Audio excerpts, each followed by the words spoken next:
Bonjour tout le monde. Petite analyse sur Ethereum. Il y en a plusieurs qui me l'ont demandé.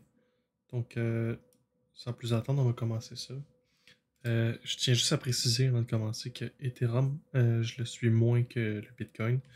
Quand je suis Ethereum, je le suis beaucoup face au BTC, juste pour me faire plus de Bitcoin sur le dos d'Ethereum, ou vice-versa.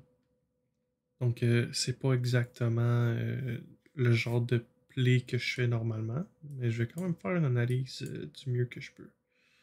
Donc, on va commencer par le fait que Ethereum est sur un gros bull run. Euh, Vous savez que je m'attends à une correction sur Bitcoin, donc il faut considérer ça.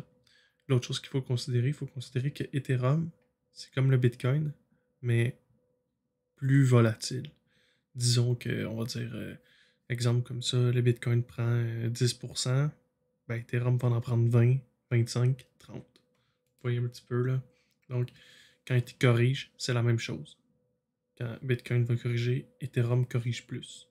Donc, actuellement, vous savez que je m'attends à une correction sur Bitcoin. On va garder la même ligne de pensée en ce moment sur Ethereum. On ne regardera pas le 21 Weekly Exponential Moving Average parce qu'il est pas mal. Quoique, ça pourrait être un niveau de retest pour voir si on peut continuer plus loin. Actuellement, on parlerait de quelque chose autour de 1850 si c'était le cas. Euh, on, va, on va regarder un petit peu qu'est-ce qu'on peut avoir sur Ethereum qui pointe à une correction. Donc, premièrement, on va regarder notre RSI. Notre RSI est en zone surachetée depuis un bon moment. Donc, ça fait un bon bout de temps que le RSI est en zone surachetée. On aurait besoin d'un petit pullback pour retourner dans une zone d'achat normale. OK?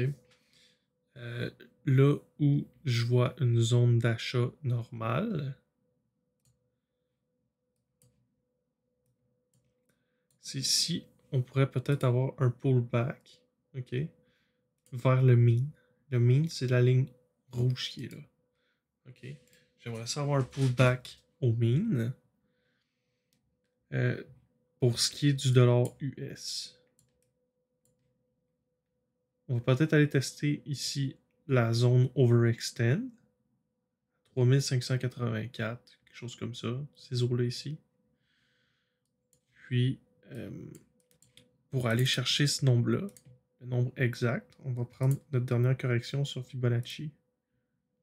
Puis, on va aller regarder à combien est-ce que notre target pourrait s'élever. Donc, notre target ici de 3256, qu'on peut extensionner un petit peu.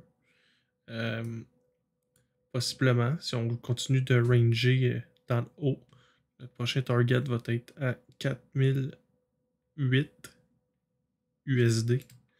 Mais je pense pas qu'on va ranger encore même longtemps. Si on regarde ce que le Bitcoin est en train de nous faire en ce moment, vous savez que j'attends la correction.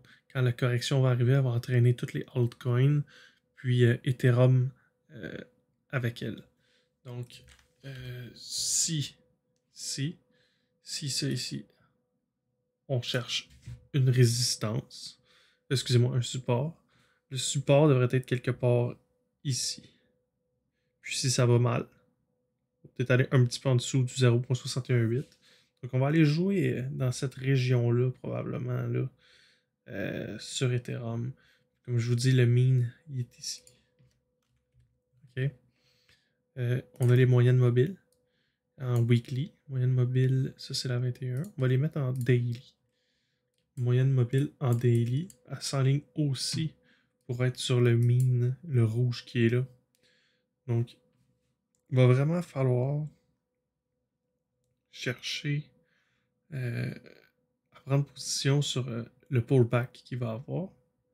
Ça va être une excellente opportunité pour avoir de l'Ethereum à rabais. Ça, c'est pour le prix en US. C'est la partie où j'étais le moins à l'aise de parler en US. Là, je vais vous parler sur le ETH BTC, la partie où je suis à l'aise parce que c'est celle que j'observe le plus, c'est celle que je regarde le plus. Celle-là, je la regarde pas, en fait. Je l'ai juste regardée ce soir parce qu'on me l'a demandé. Donc, j'ai pas suivi l'évolution, c'est juste une petite analyse comme ça, vraiment vite, vite sur un coin de table, là. Euh, c'est peut-être pas ce qu'il y a de plus reliable, honnêtement. Euh, mais si on regarde ça ici, qu'on reprend ce que je vous avais dit qu'on était dans le canal haussier comme ça, qu'un canal, que ici avec les lignes de tendance, là, les lignes jaunes, là, si on enlève le canal de régression, les lignes jaunes ici comme ça, euh, cassent généralement à la hausse. En ce moment, on a l'air d'avoir cassé à la hausse, ce qui est une bonne chose. Euh, mais je ne sais pas si vous avez écouté la deuxième chose que j'ai dit. La deuxième chose que j'ai dit, c'est que j'aimerais bien voir un retest sur le canal, puis un bounce sur le canal. OK? À ce moment-là, à ce moment-là, moi, je prendrais une position qui ressemblerait à ça. Donc, on va dire que ceci, c'était notre top. On va tester la résistance qui devient notre support. Puis si on bounce dessus, en position ici, stop comme ça. Puis sur ça ici, on devrait avoir deux choix de Fibonacci. Donc, soit on va avoir celui-là comme ça ici, qui va projeter pour un prix ici ou ici. Ou soit on va l'avoir sur quelque chose de plus gros en macro, soit à partir d'ici, ici ou ici. On va dire ici pour être conservateur. Donc ça pourrait être un target réalisable. Celui-là aussi. Donc c'est encore dur à dire, étant donné qu'on n'a pas encore vu le pullback, s'il y a eu lieu ou non. Parce que si on était pour avoir aussi, ça c'est quelque chose d'autre, si on était pour avoir un pullback à partir de maintenant, je pense que j'essaierais un Fibonacci, mettons comme ça. On aurait nos niveaux, comme ça. Que la position serait prise ici. Sécuriser la mise, profit. Puis, c'est ça. Ça serait la petite position levier. Ma grosse partie personnelle, elle resterait, elle resterait dans les coffres, pas dans les coffres forts, là, mais sur Ledger ou sur Cold Storage. Euh, ça, c'est comment que ça, c'est comment je peux voir ça aller. Autrement, on pourrait avoir un failure, puis pas avoir de support ici. À ce moment-là, on irait, même chose, tester le mean. On aurait un prix comme quelque chose comme ça ici. Possiblement qu'on pourrait extend à ici, ici ou ici, puis continuer notre pattern. Possiblement qu'on pourrait ensuite réessayer encore de casser la résistance et partir. OK? Pour l'instant, on n'est pas là.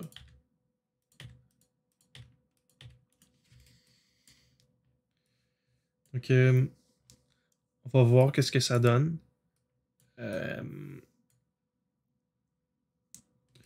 Pour l'instant, on n'a pas encore la confirmation que le channel est brisé. On peut regarder peut-être en monthly. Mais vous, en monthly, là, on n'a pas encore brisé le channel. Là. Donc, oui, notre channel ouvre. Oui, c'est quelque chose qui va casser à la hausse. Mais on n'a pas la confirmation d'un breakout important pour aller chercher des niveaux comme ça ici. On n'a pas encore la confirmation. Quand on aura la confirmation, je vais être le premier à sauter dans le bateau et à saisir l'opportunité. Mais pour l'instant, on n'a pas encore la confirmation que c'est le genre de mouvement qui va arriver. OK? Pour l'instant, je suis encore très très conservateur. J'ai mes positions long terme qu'elles j'ai pas touchées. Je conserve mon Ethereum. Même si l'Ethereum baisse comme ça, je les conserve. Ça, c'est ma position long terme. Position court terme, j'ai pris mon profit ici. Même peut-être un petit peu à peu près ici. Puis je m'attends, pour l'instant, à ce qu'on retourne au moins ici. Quand on va retourner ici, je vais racheter la moitié de ce que j'ai vendu. Puis si on est pour continuer plus bas jusqu'ici, je vais racheter la totalité de ce que j'avais mis, de ce que j'ai vendu ici. OK? Puis, si jamais ça part comme ça, là, ou que ça part comme ça, reteste, puis on part, ben, je serai pas stressé. Savez-vous pourquoi? Parce que mes positions long terme, là, je les ai gardées, puis c'est la majorité de mon holding en Ethereum. Que, je suis pas stressé. Ça part à la baisse, tant mieux. Ça part à la hausse, tant mieux. C'est comme ça qu'il faut approcher le marché. Il faut pas être stressé de ce qui arrive. Puis il faut être prêt à toute éventualité. Ok? Si on regarde Ethereum Macro Trend, on part d'ici à ici, voyez-vous, on est loin d'avoir atteint notre première résistance de Fibonacci. Là. Fait que peut-être qu'on pourrait justement avoir quelque chose. Quand le channel va breakout, on va dire que le channel breakout là. Bon, on a notre résistance comme ça. On descend, reteste. On crée ici un triangle ascendant. On commence à décoller. Rejeter. Colle. Teste le 0.618. Reteste comme ça. Consolide un peu. On repart. En consolidant. On part. Okay. Puis après ça, si on réussit à passer ces niveaux-là, comme ça, ben, le prochain niveau va être ici. Là. OK?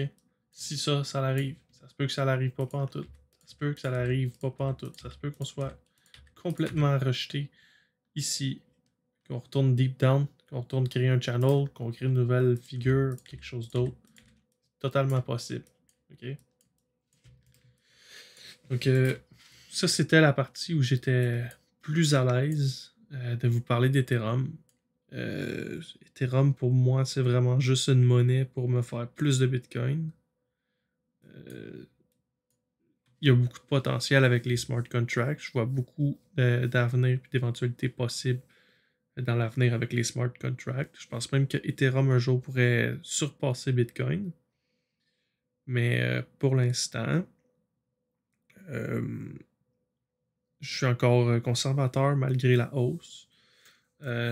Puis, tant qu'on n'a pas la confirmation qu'on a un mouvement haussier comme ça ici, je suis pas.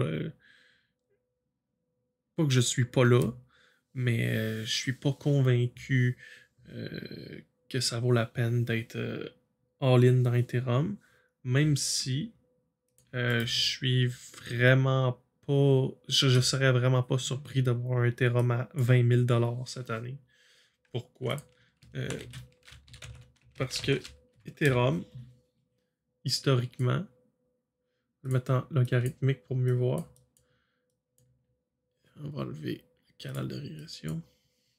Parce que, historiquement, là, Ethereum réplique les prix du Bitcoin, mais 4 ans en arrière. Okay? Donc, si la théorie est bonne, parce que c'est une hypothèse plutôt, si l'hypothèse est bonne, Ethereum, à partir de comme 40 cents, est parti à 1400. Okay? On va dire, quand le Bitcoin a touché 1400, 1300, on a eu la correction, le bear market. Le Bitcoin est allé toucher environ ces prix-là. Puis après ça, il est parti, c'est là qu'il a fait son bull run de 2017. Okay, on va dire ça ici, c'est genre. C'est quelque chose comme peut-être 2013-2014, peut-être. Ça ici, c'est quelque chose comme 2016-2017. OK? Pour le Bitcoin. Donc, si la tendance se maintient, si le cycle se répète, si on est pour avoir affaire au même genre de chiffre, au même genre de pourcentage encore, comme on l'a vu ici, qui ressemble étroitement au Bitcoin, Ethereum devrait aller toucher les 20 000 $ environ cette année. 20 000 $ US. Donc, c'est un gain encore possible là, de quelque chose comme 500% à partir d'ici. Mais c'est rien de sûr. Ça, c'est mon analyse sur Ethereum. C'est quand même très long terme. Là. On parle sur du weekly puis du monthly. Euh, c'est pas le genre de truc qui se fait vite. Là. C'est pas le genre de trade que vous allez prendre puis que demain matin vous allez avoir fait de l'argent. Là. Euh, généralement, plus l'analyse est sur du long terme, plus elle a de chances de se réaliser. Parce que les indicateurs, justement, déterminent mieux le long terme que le court terme. Parce que le court terme est beaucoup influencé par les algobots. Puis, on peut pas rivaliser face à des machines. Euh, il faut jouer intelligemment. Puis comprendre qu'on est des humains. Puis que si on joue contre des machines, on est sûr de perdre. Ok, le meilleur joueur d'échecs, là, quand il joue contre la machine, il perd. C'est la même chose. Si on joue contre la machine, on va perdre. Il faut jouer contre des humains, en humain, comprendre les règles, les principes qui s'appliquent au marché. OK? Donc, je pense que ça fait le tour. Je le répète encore, c'est pas des conseils financiers que je donne, c'est juste mon idée, mes analyses sur le marché. Comme je vous disais au début, ça c'est une analyse sur Ethereum. Ethereum, je le suis pas mal moins que Bitcoin. Je suis moins à l'aise. Je connais moins le graphique. On verra comment que tout ça va évoluer. Euh, mais je continue de croire qu'en ce moment, les probabilités tendent plus vers une baisse sur Ethereum ou si on est pour ne pas avoir de baisse, que Ethereum va moins bien performer que Bitcoin, étant donné le graphique qu'on a actuellement en ETH-BTC. Si on a la confirmation de la cassure, la hausse, la cassure de la résistance, Ethereum va faire des ravages. Honnêtement, là, je pense que je swappé tous mes bitcoins, même ceux pour le long terme, en Ethereum, juste pour euh, dealer avec ça puis profiter de la hausse qu'on va avoir. Je vais vous souhaiter une bonne journée.